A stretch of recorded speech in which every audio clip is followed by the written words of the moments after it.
ሰላም ክብራትና ክብራን እንደምን አረፈዳችሁ። ቶክ ስፖርት አማርኛ ነን። እንግዲህ ዛሬ በርካታ የትራንስፈር መረጃዎችን ይዘን ወደ እናንተ መጥተናል። በጣም አነጋጋሪ ከሆነው እንጀምራለን። እንግዲህ ዛሬ ጠዋት ላይ ከወጡት መረጃዎች መካከል በጣም ታማኝ ከሚባሉት የትራንስፈር መረጃዎች መካከል አንደኛ የምናገኘው የማንቸስተር ዩናይትድ ወሬ ነው። እንግዲህ ከማንቸስተር ወሬ ውስጥ መካከል ፌዴሪኮ ቫልቬርዴ የማድሪድ ወሳኝ የመሃል ክፍል ሞተር ማለት ይቻላል። እንግዲህ ማንቸስተር ዩናይትድ ቫልቬርዴን የማስፈረም ፍላጎት እንዳለው ዛሬ ፊያስ ስፔን ጋዜጣ ዘግቦታል። በነገራችን ላይ ማንቸስተር ዩናይትድ ለቫልቬርዴ የመደበለት በጀት ከ100 ሚሊዮን እስከ 85 ባለው ይገመታል ማለት ነው ፌዴሪኮ ቫልቬርዴ እና ያው ለማንቸስተር በጣም ጥሩ ግልጋሎት ይሰጣል ይሄ ልጅ የሚያገኙት ከሆነ። አዎ ግን ያው ፌዴሪኮ ቫልቬርዴ ወደ ማንቸስተር ዩናይትድ የሚሄድ ከሆነ የብሩኖ ፈርናንዴዝም ጉዳይ ደግሞ ተያይዞ የሚነሳ ሀሳብ ነው። ስለሱስ ምን ትላለህ? ብዙ ሀሳብ ነገር። አዎ በነገራችን ላይ ከዚሁ ጋር ተያይዞ ከዚሁ ሰሞኑን በጣም እየተነገረ ካሉት ጉዳዮች መካከል የብሩኖ ፈርናንዴዝ ወደ ማድሪድ የሚሄድ ጉዳይ ነውና ማድሪዶች በእርግጥ ብሩኖ ፈርናንዴዝን ይፈልጉታል። ግን ምንድነው ሪያል ማድሪድ ብሩኖ ፈርናንዴዝን የማያገኘው ከሆነ የማንቸስተር ሲቲውን አማካኝ በርናንዶ ሲልቫን የማስፈረም ፍላጎት አላቸውና ይሄንን ልጅ የሚያመጡት ከሆነ ወይ ደግሞ የማንቸስተር ዩናይትድ ጥያቄ እየገፋ ከመጣ ምናልባትም ፌዴሪኮ ቫልቬርዴ የዩናይትድ ተጫዋች ሊሆንበት የሚችልበት አሞሪም በስፔሻል ኬዝ ነው የሚፈልገውና ያው ሚሮጥ ሰው ያስፈልጋል ዩናይትድ ቤት ውስጥ በእርግጠኝነት መሀሉን ለማጠናከር እንደ ቫልቬርዴ ያሉ ያው እንደ ዶርጉም ያው ይሄ ነገሩ ይፈልጋል። ፔሱ በጣም ጥሩ ነው። ያው ፌዴሪኮ ቫልቬርዴ ደግሞ መሀል ላይ የማንቸስተርን የተዳከመ ሚድፊልደር የበለጠ ያጎለብቷል ብዬ አስባለሁ። አዎ ግን አሁን ይሄንን ዜና ተያይዞ ሲነሳ ፌዴሪኮ ቫልቬርዴ ዩናይትድ የሚሄድ ከሆነ ብሩኖን በምትኩ የመስጠት ግዴታ ሊኖርበት ነው ማንቸስተር። ግን ደግሞ ብሩኖ ከእድሜውም አንጻር ምናምን ፌዴሪኮ 24 አመቱ ነው፣ ብሩኖ ወደ 30 አመት እየተጠጋ ያለ ተጫዋች ነው። ምን ያህል ዝውውሩ በመቀየር ነው ወይስ አዶና አለው ከብሩኖን ሰጥተው የሚለውን ነገር ይሄም መታሰብ ያለበት ነገር ነው። አዎ በነገራችን ላይ የብሩኖን ጉዳይ ማንቸስተር የሚቀልድ አይመስለኝም። ለምንድነው ብሩኖ በጣም ወሳኝ ተጫዋቹ ነው። በዚህ ሲዝንም እያየነው ነው። በርካታ ጎሎችን ያስቆጠረ በቢግ ቻንስ ክሬት በማድረግ ከአውሮፓ ትልቁ ተጫዋች ነው። ስለዚህ ብሩኖን የሚለቁት አይመስለኝም። ባሳለፍነው ሳምንትም የማንቸስተር ኮች አሞሪም ከተናገሩት ከሰማን ብሩኖ የሚለቀቅ ወይም ደግሞ ሊለቁት የሚፈልጉት ተጫዋች ስላልሆነ የሚለቀቅ አይመስለኝም። ግን ያው በንቀያየረው ሳይሆን ዩናይትድ ትልቅ ዳጎስ ያለ ሳንቲም ይዞ እየወጣ ነው የሚመስለው።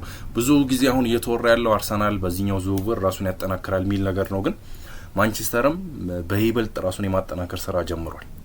እንግዲህ እየፈለጋቸው ያላቸው ተጫዋቾች ይሄንን ያመላክታሉ። ሌላኛው ምንድነው ሎራንዞ ሉካ የተሰኘ ጣሊያናዊ ተጫዋች ከዩዲኒዜ ይሄንን አጥቂ ዩናይትድ ማስፈረም ይፈልጋል የሚል መረጃ የተሰማ ነው። አዎ እንግዲህ ይህ የ4 አመት አጥቂ እንቅስቃሴዎቹን ሃይላይቶችን እያየን ነበር ቀደም። ልጁ ከኳስ ጋር ያለው ምቾቱ ስፒዱ በጣም የሚገርም ተጫዋች ነው። ያው እንግዲህ በአጥቂ ችግር የሚታማው ማንቸስተር ዩናይትድ ይሄን ልጅ የሚያገኝ ከሆነ ብዙ ክፍተቶችን የሚሞላ ልጅ ነው ብዬ አስባለሁ። በእርግጥ ማንቸስተር ሲመጡም እንደሚነካቸው ብዙ ተጫዋቾች እያየን ነው ሆይሉንን ጨምሮ። እዚህ ሲመጡ ያው በእርግጥ የፕሪሚየር ሊግም ፔሱም ፈጣን ነው ምናምን ብዙ ነገር ችግር ስላለበት ያው ችግርም ባልለው ከባድ ነው የፕሪሚየር ሊግ። ልክ ነው። አንዳንድ ጊዜ ማንቸስተር ዩናይትድ ምናልባት ጫናውንም ላይችሉት ይችላሉ። ምክንያቱም አንዳንድ ጊዜ በጣም በውድ የመግዛት ችግር የለበትም ማንቸና ምናልባት ይሄ የመጣበት ወይም ደግሞ የተለጠፈበት ብር ይሄንን እዚህ መጥቶ እንቅስቃሴ የሚያደርገውን እንቅስቃሴ ይመጥናል አይመጥንም የሚለው ብዙ ጊዜ በደጋፊዎች አጨቃጫቂ ነውና አንድም ለዛ ይመስለኛል በብዙ ሳንቲም ተገዝተው ሲመጡ ጫናውም የበለጠ ነው ከነሱ የሚጠበቀውና በዛ ደረጃ ካልተገኙ ደግሞ ያው ብዙ እርጅብኝ ይደርስባቸዋል።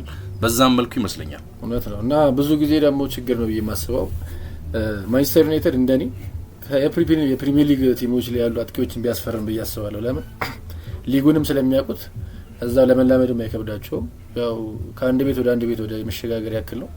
ግን ጣሊያን ሊግ ላይና ስፔን ሊግ ላይ ብዙ ፕሬዠር የለባቸውም ብዙ ተጫዋቾች። አሁን አንቶኒንም ወደ ሪያል ቤቲስ ከሄደ በኋላ እንቅስቃሴዎቹን እንመለከተው ነው እና በጣም ተመችቶት ጎሎችን እያገባ ነው፣ አሲስቶችን ማድረግ እየቻለ ነው ግን ደግሞ አሁን ተመልሶ መጥቶ እንደተባለው አሁን ሌላ እንግሊዝ ፕሪሚየር ሊግ ቢሞክር አንቶኒም ማንቸስተር እንዳልተሳካለት ሌሎቹም ቲም ቤድ በዚሁ ልክ እንደሚቸገር ምንም ግልጽ ነው። ምክንያቱም ብዙ ተጫዋቾች ችግራቸው የፕሪሚየር ሊግን በቃ እሱን ስፒዱን መቆጣጠር የሚያቅታቸው ብዙ ፕሬዠር አለ። እንዲሁም እንደ ማንቸስተር አይነት ቲም ደግሞ ስትጫወት ቲሙ የኋላ ታሪክ ስላለ ሁሌ የምትወዳደረው ከሌጀንዶች ጋር ነው። ያ ደግሞ ብዙ ጫና ይፈጥርባቸዋል ብዬ አስባለሁ ለተጫዋቾች እና ይህም ተጫዋች እንግዲህ መጥቶ ይጠፋል አይጠፋም የሚለውና ደግሞ አብረን የምናየው ይሆናል።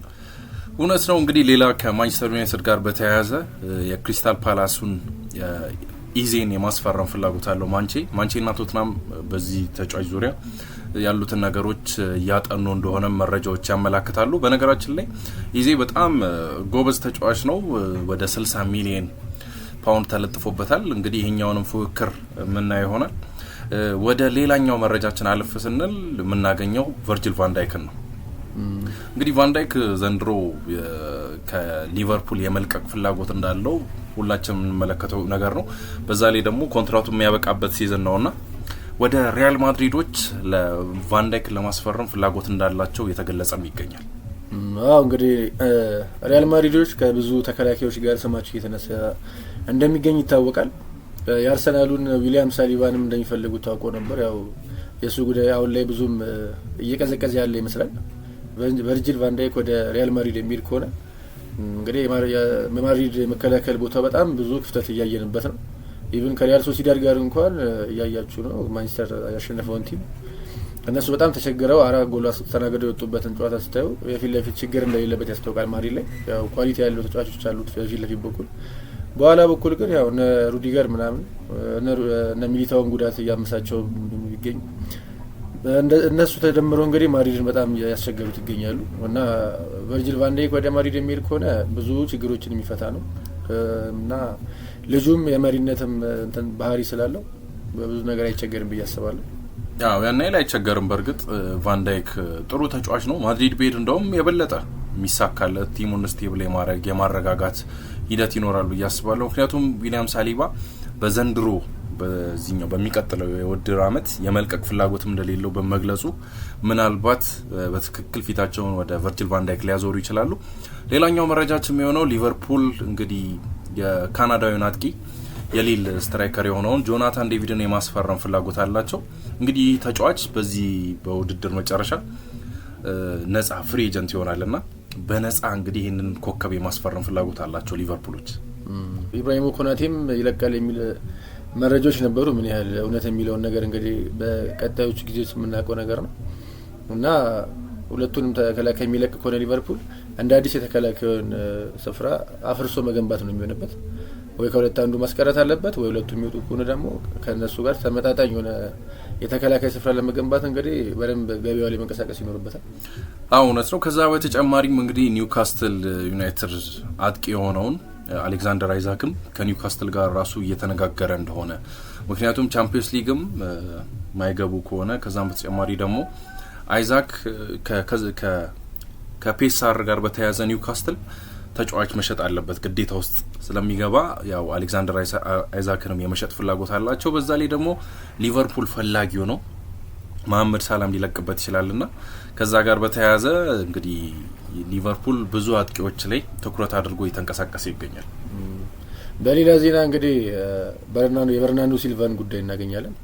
በርናንዶ ሲልቫ ከማንቸስተር ሲቲ ጋር እንግዲህ ዘንድሮ ያው ጥሩ እንቅስቃሴ እያደረገ ነው የሚገኘው። ያው እንዳምናና እንደካቻምና ባይሆንም ይሄ ልጅ እንግዲህ የማድሪዶች ራዳር ውስጥ ገብቷል።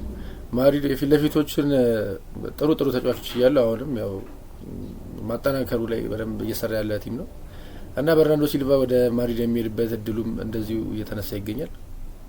እውነት ነው። ከዛ በተጨማሪ እንግዲህ ማድሪድ አሰልጣኝ የሆኑት ካርሎ አንቸሎቲ የሚለቁ ከሆነ አንቶኒዮ ኮንቴን የመተካት ሀሳብ አላቸው የሚል ሀሳብ ወደ ስፔን የተወራ ይገኛል። እንግዲህ ይህ እውነት ይሁን አይሆን የምናውቀው ነገር የለም። በርግን ቶዶ ፌሽ የተሰኘው የስፔን ጋዜጣ ይህንን ዛሬ እንግዲህ መረጃውን አጋርቶናል፣ ይፋ አድርጎት በብዙ ዘንድ መነጋገር ይሆናል።